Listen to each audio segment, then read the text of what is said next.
இன்றைக்கு வரப்போற கெஸ்ட் நாட்டுப்புற இசைக்கு அரசி அப்படின்னு கூறலாம். 13 வயசுல பாடத் தொடங்கி இன்னும் அற்புதமாக பாடிக்கொண்டு வரும் நாட்டுப்புற பாடகி, பாடல்களுக்கு நாயகி அப்படின்னு கூறணும்.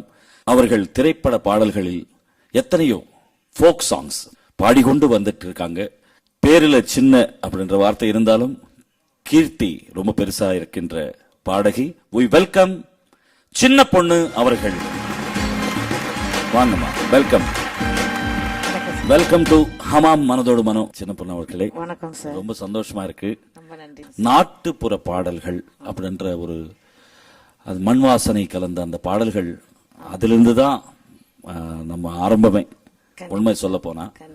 ஸோ அதுல நீங்க தேர்ச்சி பெற்று இன்னைக்கு வந்து பிரபலமா இருக்கீங்கன்னா அது கண்டிப்பா உங்க தாயாருடைய ஆசீர்வாதம் தான். கண்டிப்பா சார். சின்ன வயசுல அம்மா என்ன பாட்டு பாடி நீங்க ஹம் பண்ணுவீங்க? வார்த்தையே வராத வயசுல. அம்மா நல்லா நிறைய கிராமிய பாட்டு பாடுவாங்க. அம்மா பாடுறது மட்டும் இல்ல, என்னோட அத்தை நல்லா பாடுவாங்க. ஓ, அவங்க கிட்ட இருந்துதான், அம்மா கிட்டயும் அத்தை கிட்ட இருந்துதான் நிறைய நான் கத்துக்கிட்டேன். அத்தை வீடுங்க அங்கேதான் பக்கத்திலே. ஓ, பக்கத்துலன்னா வந்து ரெகுலரா சோ எங்க போனாலும் இசைதான். ஆமா ஆமா.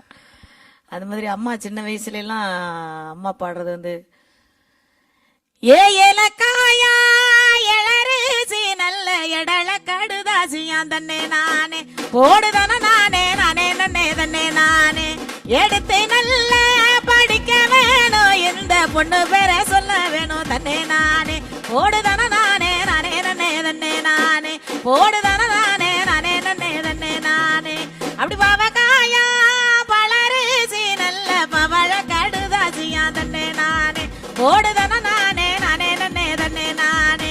அத பார்த்து நல்ல படிக்க வேணும், எந்த பவி பேரை சொல்ல வேணும் தன்னே நானே போடுதான நானே நானே நன்னே தன்னே நானே போடுதான நானே நானே நன்னே தன்னே நானே.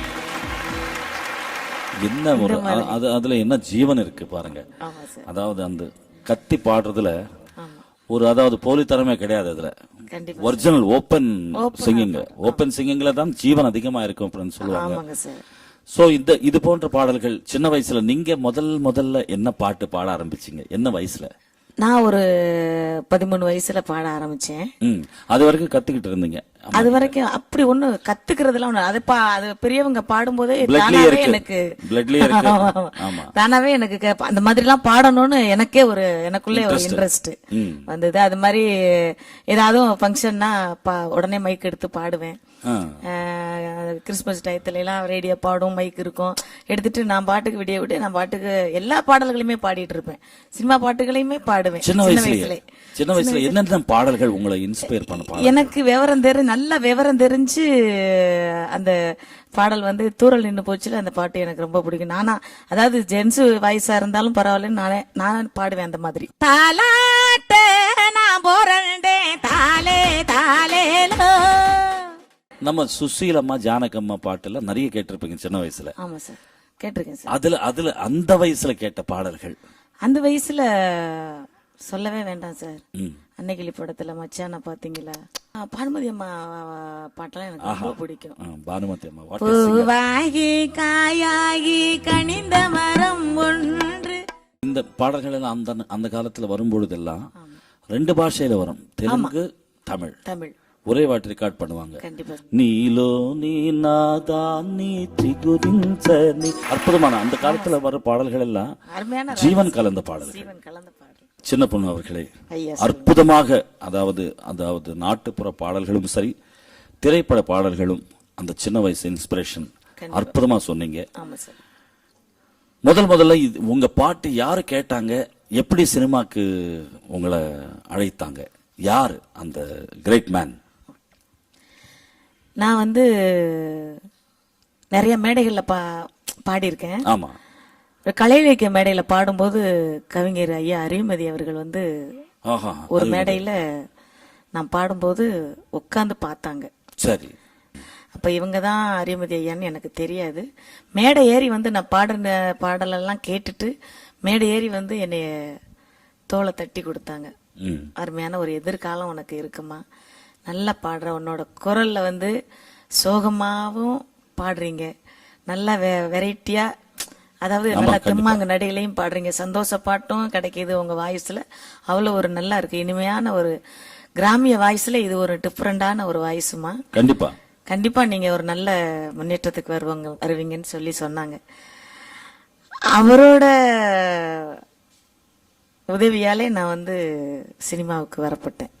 சந்திரமுகி திரைப்படத்துல வந்து ஐயா அரிமதி ஐயா தான் என்னை பாட வச்சாங்க, வித்யாசாகர் சாரோட இசையில.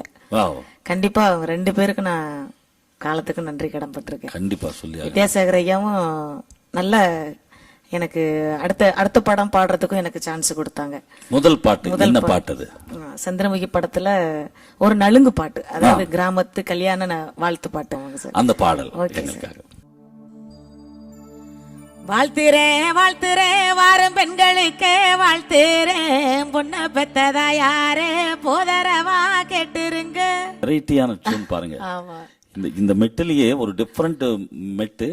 எங்க நீங்க ஆரம்பிக்கிறீங்க, எங்க தாளம் போடுறதுக்கும் தெரிய மாட்டேங்குது இடம். ஒரு டிஃபரெண்ட் வெரைட்டி. இது வந்து நிறைய மராட்டி சைடுன்னு கேட்கலாம். அந்த சைடு அந்த அவங்களுடைய இன்ஃப்ளூயன்ஸ் இந்த இது. அடுத்த பாடல் என்ன சான்ஸ் கொடுத்தாங்க? அடுத்தது தகப்பன் சாமின்ற படத்துல வந்துட்டு ஸ்ரீகாந்த் தேவா சாரோட இசையில ஒரு 2 பாட்டு பாடினேன். ஒரு தாலாட்டு பாட்டு, அதாவது அம்மனை தாலாட்டுற மாதிரிக்குள்ள ஒரு 10 வரி. அதுக்கப்புறம் ஃபுல் சாங் ஒன்னு பாடினேன். அந்த தாலாட்டு ஞாபகம் இருக்கு, பாடுங்களேன். இருக்கங்குடி மாரியம்மா, ஏழகுடி காளியம்மா. மழை இல்லாம மழையே இல்லாம அந்த இருக்கக்கூடிய ஒரு கிராமம். அந்த நேரத்துல அந்த மழையை வேண்டி மக்கள் எல்லாம் வருந்தி அந்த மாதிரி ஒரு சாங். அந்த சிச்சுவேஷன் பேத்தாஸ்ன்ற உடனே, அதாவது ஒவ்வொரு பாடகிக்கு கிடைக்கிற ஒரு முத்துக்கள் தான் பாடல்கள் எல்லாம் சினிமால. ஆமா சார்.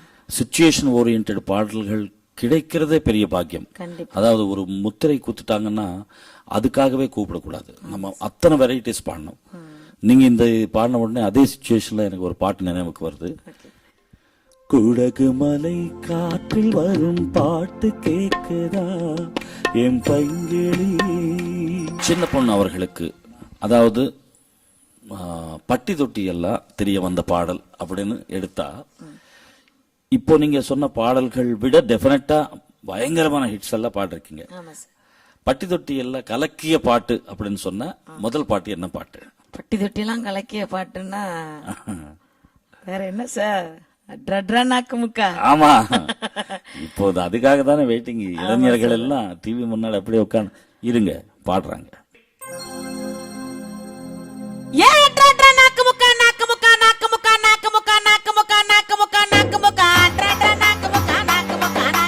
இந்த ஸ்டைல்ல ஒரு பாட்டு கம்போஸ் பண்ணி விஜய் ஆண்டனி சார், அதாவது உங்க குரலில் இந்த பாட்டுக்கு நியாயம் நடக்கும் அப்படின்னு டிசைட் பண்ணார் பாருங்க. அந்த ஜட்ஜ்மெண்ட்டுக்கு அவர் ஹேட்ஸ் ஆஃப். அதாவது இதுல வந்து சஜ்ஜமம் தான், இவ்வளவுதான் இருக்கு, மத்ததெல்லாம் டைலாக் தான். இதுல வந்து உங்க டிராவல் எப்படி கொண்டு போயிட்டு அந்த ரிதமிக்கா கொண்டு போய் பட்டி தொட்டி கலக்கிருக்காங்க. இந்த பாட்டுல அந்த டைலாக், அதாவது படிக்கிறது தான், படிக்கிறதும் ஒரு பாட்டு மாதிரி பாட வச்சாரு உங்களை. சோ இதே வரிசையில் அடுத்த ஹிட் சாங் திண்டுக்கல் சாரதியில, திண்டுக்கல்னு ஓப்பனிங் டியூன் மட்டும் நான் ஆல்பம்ல பாடியிருக்கேன். மரிக்குழந்தைன்ற ஒரு சிம்போனி நிறுவனம் வெளியிட்ட ஆல்பம். அதுல நான் வந்து ஆதிகரிடவனே நீல மெகுவர்ணா அதுல அப்படியே அந்த கருப்புசாமி பாட்ட, கருப்புசாமியை பத்தி வருந்தி பாடுறது மேடையில. கருப்புசாமி வேஷம் போட்டு ஆடி வர்றவங்களுக்கு ஒரு 20 நிமிஷம் அந்த பாட்டு உற்சாகமா சாமி வர்ற பாட்டு. கண்டிப்பா கண்டிப்பா. அதுல வந்துட்டு அந்த டியூன்ல இந்த லிரிக்கல்ல போட்டு சொல்லி அண்ணன் கருணாசன் பயன்படுத்தினாங்க. ஒவ்வொரு மேடையிலையும் பிரபலமா பாடக்கூடிய சினிமால வராத ஒரு நாட்டுப்புற பாடல் ஏதாவது எங்களுக்காக. கண்டிப்பா சார். மண்ணு வீசும் வாசனையோ இந்த மக்களோட யோசனையோ. சின்ன பொண்ணவர்களே, சினிமாவில் அதாவது பட்டி தொட்டி கலக்கிய பாடல்கள் பாடிட்டு இருக்கீங்க. பட் அதாவது மக்களுக்கு இந்த கிராமிய பாடல்களில் ஒவ்வொன்றுக்கும் ஒவ்வொரு கைண்ட் ஆஃப் வெரைட்டி மியூசிக் இருக்கும் அப்படின்னு சொல்லுவார்கள். அதாவது வயல்ல நாத்து நட்டுறதுக்கு ஒரு தனி பாடல், சமைக்கிறதுக்கு ஒரு பாட்டு, இது போல தாலாட்டுக்கு ஒரு பாட்டு, இந்த ஊர்ல இருந்து வேற ஊருக்கு மாட்டு வண்டியில போகும்போது ஆமா ஒவ்வொன்றுக்கும் ஒவ்வொரு மெலடி. ஆமா சார். அந்த மெலடி சாங்ஸ் ஓகே, நிறைய இருக்கு. கும்மி பாட்டு இருக்கு, கொலவ பாட்டு இருக்கு, ஏத்தம் இறப்பு பாட்டு இருக்கு. தண்ணி, அதாவது வயல்ல தண்ணி ஏத்தம் போட்டு இறைச்சிட்டு இருப்பாங்க. சும்மா நாங்க வந்து கிராமிய பாடல் அப்படின்னு சொல்றதுக்கு ஆமா எவ்வளவு விவரமா எத்தனை வெரைட்டிஸ் இருக்குன்றது கொஞ்சம் கொஞ்சமா நீங்க பாடினீங்கன்னா நாங்க கேட்கணும்னு ஆசையா இருக்கும். கண்டிப்பா சார். நாத்து நடவு பாட்டு, முதல்ல ஒரு தாலாட்டு பாட்டு, ஆமா தாலாட்டோட எல்லாத்தையும் கண்டிப்பா அப்படியே வரிசையா சொல்லிடுவோம். ப்ளீஸ். ஏ ஆராரோ ஆரிரரோ. இந்த ஒரு 10 வீட்டுக்கு தள்ளி நைட்ல ஒரு 10 மணிக்கு தாலாட்டினாங்கன்னா 10-11 மணிக்கு 10 வீட்டுக்கு அங்கிட்டு இருக்கிற வீட்டுக்கு சத்தம் கேட்கும் அந்த அம்மாவோட தாலாட்டு. அதெல்லாம் சின்ன வயசுல நான் நிறைய கேட்டிருக்கேன். எங்க அம்மா தாலாட்டுற, என் தம்பி தங்கச்சி எல்லாம் தாலாட்டுறையிலே நான் பக்கத்திலே படுத்துக்கிட்டு அதை ரொம்ப இனிமையா காதுல வாங்கிக்கிறேன். நான் அம்மா நல்லா தாலாட்டுவாங்க. அந்த மாதிரி அதே மாதிரி வயல்ல வேலை செய்யும் போது பாட்டு பாடுவாங்க. பொதுவா வந்து ஒரு, அதாவது இப்ப நம்ம இந்த அளவுக்கெல்லாம் இருக்கக்கூடிய, நம்மள இருக்கிறதுக்கான காரணமா இருந்த அந்த 10 மாசம் நம்மளை சுமந்து பெத்தெடுத்த அந்த தாயை, அந்த தாயில பத்தி பாடணும். கண்டிப்பா கண்டிப்பா. ஆத்தா ஒஞ்சேல நிறைய ஹிட்ஸ் இருக்கு, இன்னும் நிறைய பாடு இருக்கீங்க சார். நான் பாடுறது, நான் இது எவ்வளவோ இருந்தாலும் உங்களுடைய அந்த பாடல்கள்லாம் எனக்கு கேட்க கேட்க கேட்க கேட்க எங்களுக்கு ரொம்ப காதுக்கு அப்படியே இன்பமா இனிமையா தேன் ஊற்றுறது மாதிரிக்குள்ள இருக்கும் சார். எனக்கு ரொம்ப நீங்க பாடின பாட்டுல ரொம்ப பிடிச்சது சின்ன தம்பி படத்துல துளியிலே ஆட வந்த. கண்டிப்பா பாடுறமா, எனக்காக ஒரு கண்டிப்பா பாடுறேன். துளியிலே ஆட வந்த வானத்து விளக்கு. வெரைட்டிஸ் அதெல்லாம் கிராமத்துல தாலாட்டுறவாங்க தாய்மார்கள்லாம். கண்டிப்பா அதை விட இது அருமையான ஒரு தாலாட்டு. இது வந்து கண்டிப்பா இசைஞானி அவர்களுடைய பிரசாதம். எனக்கு அவர் போட்ட பிச்சை அப்படின்னு தான் சொல்லணும். சின்ன பொண்ணு அவர்களுடைய வீட்டுக்காரருக்கு சின்ன பொண்ணு பாடி இந்த பாட்டு தான் கேட்க ஒரு ஆசை இருக்கும் டெஃபினட்டா. அது என்ன பாட்டு? அது நீங்க பாடி அவர் தூங்க வைக்கிறதோ இல்ல அவர் வீட்டுல இருந்து வெளியே போறதோ, இந்த மாதிரி சிச்சுவேஷனுக்கு அவருக்கு ரொம்ப பிடித்தமான பாட்டு. கருப்பு கரை சேலை கட்டி கரையோரம் போற குட்டி. எவ்வளவு இசை அறிந்த இசையமைப்பாளர். கண்டிப்பா சார், டெஃபினட்டா. அதாவது நாட்டுப்புற பாடலுக்கு எது சுதி தாளம் அப்படின்வாங்க. எவ்வளவு சிந்து பைரவி ராகத்தை அறிந்து இது கம்போஸ் பண்ணிருக்காங்க. யாரு இது கம்போஸ் செஞ்சது? இது கம்போஸ் பண்ணது வந்து சத்யபாலன்ற ஒரு நல்ல ஒரு சிறந்த ஒரு கலைஞர், நாட்டுப்புற பாடகர். Hats off. அதாவது நானே நானே தாரிராரே ராரே ராரே சரணம் ரொம்ப அற்புதமா கம்போஸ் பண்ணிருக்காங்க. வரிகளும் நல்லா கேட்கக்கூடிய ஒரு அருமையான ஒரு வரிகள். அதாவது அந்த வரிகள் கேட்டால் தான் அந்த மாதிரி மெலோடி சாங் எல்லாம் எங்க மச்சானுக்கு பிடிக்கும். இன்னும் வெரைட்டிஸ் இருக்கும். ஆமா, நிறைய. என்னோட கணவர் வந்து பாடல்லாம், இந்த நாட்டுப்புற பாடல்லாம் எழுதுவாரு சார். ஃபேண்டாஸ்டிக். அழகான ஒரு கிராமத்து வரிகள் எல்லாம் போட்டு எழுதுவாரு. அது மாதிரி அவர் என் அத்தமையன், நான் மாமக அப்படின்றதுனால அவர் எழுதிய ஒரு பாடலை நான் ஆல்பம்ல பாடியிருக்கேன். அந்த மாதிரி கொழுந்து இப்ப ஆல்பம்ல என் அத்தமைய வந்தா என் பக்கத்தில நின்னா முறைச்சு என்ன பார்த்துக்கிட்டு முன்னாலேயே போனா, அவன் முன்னாலேயே போனா. சின்ன பொண்ணு அவர்களே, சொல்லுங்க சார். எவ்வளவு வெரைட்டி ஆஃப் கிராமிய பாடல்கள், எத்தனை வெரைட்டி பாடுனீங்க போன செக்மெண்ட். அற்புதமான பாடல்கள். அதாவது ஒவ்வொன்னு விஷயம், இவ்வளவு விஷயம் இருக்கா அப்படின்னு யோசனை பண்ணக்கூடிய பாடல்களா இருக்கு. அந்த வார்த்தைகளும் அந்த மெட்டுக்களும்.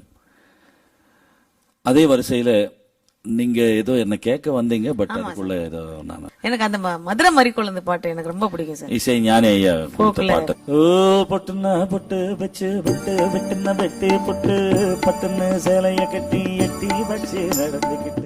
நீங்க அதாவது உங்க இசை வரலாற்றுல, இசை பயணத்துல எவ்வளவோ அற்புதமான பாடல்கள் பாடி வந்தீங்க, பாடிக்கொண்டே இருப்பீங்க கண்டிப்பா. பிரைவேட் ஆல்பம்ஸ் அப்படின்னு சொல்லி, நம்ம ஆல்பம்ஸ் தான் நமக்கு உயிர் மூச்சா இருக்கும் சில நேரத்துல. கண்டிப்பா சார். அப்படி ஆல்பம்ஸ் ஏதாவது நீங்க செஞ்சிருக்கீங்களா? முதல் ஆல்பம் வந்து எனக்கு மறிக்கொழுந்து. ஆமா. அது அதாவது ஃபோக்கு நாட்டுப்புற பாடல்கள்ன்றதுல வந்து மறிக்குழுந்த ஆல்பம் தான். ஹிந்தி பாஷையா இருக்கட்டும், தெலுங்கா இருக்கட்டும், தமிழா இருக்கட்டும், அந்த சிச்சுவேஷனுக்கு உண்டான பாடல்கள் எப்பவுமே மக்கள் மனதில் அப்படியே நிலைத்து நிற்கும். இது போன்ற பாடல்கள். ஆமா சார், கண்டிப்பா அவரு சிம்போனியா ராஜேஷ் அவர்களுக்கு நான் நன்றி சொல்லணும். கண்டிப்பா. அதுக்கப்புறம் பிரமிடு சாயம்பரா வெளியிட்டாங்க ஒரு ஆல்பம், பிரமிடு. ஆமா பிரமிடு. அதுல வந்துட்டு ஒரு 10 சாங்கு, ஒரு அந்த ஃபுல்லா நானே தன்னானே தர நானேன்னு சொல்லிட்டு அதுல அருமையான ஒரு தாலாட்டு பாடல் ஒண்ணு. அது கொஞ்சம் பாடுங்களே. நீலாவ புடிச்சு தாரேண்டி ஏராசாத்தி. நிறைய கிராமத்துல பாத்தீங்கன்னா நிறைய சோகமா பாடுவாங்க. அதாவது முதல்ல சொன்னது மாதிரி தான், ஒரு அம்மாவை பத்தி பாடணும்னா இந்த ஒரு பாட்டு எனக்கு உலகளவுல அமெரிக்காவில் போய் இந்த பாட்டை நான் பாடும்போது ஒரு தாய் வந்து என்னை கட்டி பிடிச்சி மேடை ஏறி வந்து கட்டி பிடிச்சி அழுதுச்சு. 20 வருஷம் என்னோட பெத்த தாய் முகத்தை பார்த்து 20 வருஷம் ஆச்சு, பேச்சுவார்த்தை இல்லை. நீங்க அந்த அம்மாவை பத்தி பாடினோன்னையும் எனக்கு அந்த ஞாபகம் வந்துருச்சு, அம்மா ஞாபகம் வந்துருச்சு கண்டிப்பா அப்படின்னு சொல்லி அந்த ஒரு 4 வரி பாடுங்களேன். ஓகே. ஆசைப்பட்ட எல்லாத்தையும் காசு இருந்தா வாங்கலாம், அம்மாவை வாங்க முடியுமா? நம்ம எந்த அளவுக்கு நம்ம என்னதான் கொடுத்தாலும் இல்ல ஒவ்வொரு மனிதனுக்கும் சேர வேண்டிய பாடல் இது. நம்ம எல்லாம் இந்த வேகத்துல நாம என்ன மறந்துட்டு இருக்கோம் அப்படின்றது நினைவு கொண்டு வரும் பாடல் இது. முக்கியத்துவம் பக்கத்துல வச்சுக்கிட்டு அந்த தாய் பத்தி நம்ம யோசனை பண்றது இல்லை. அந்த தாய்க்கு இருக்கிற வேலையில ஒரு முக்காவாசி வேலை அவங்களுக்கு கொடுக்கிற பிள்ளைகளும் இருக்கிறார்கள். அவங்க எல்லாம் இது கேட்டு இதனுடைய அருமை தெரிஞ்சுக்கிட்டாங்கன்னா ரொம்ப நல்லா இருக்கும். கண்டிப்பா சார். அதாவது ஹமாம் மனதோடு மனோவில் இவ்வளவு நேரம் உங்க நேரத்தை ஒதுக்கி சிறப்பித்ததற்கு எங்க வார்த்தைகளே இல்லை. அந்த அளவுக்கு நீங்க மனம் விட்டு நீங்க பல விஷயம் சொல்லிருக்கீங்க.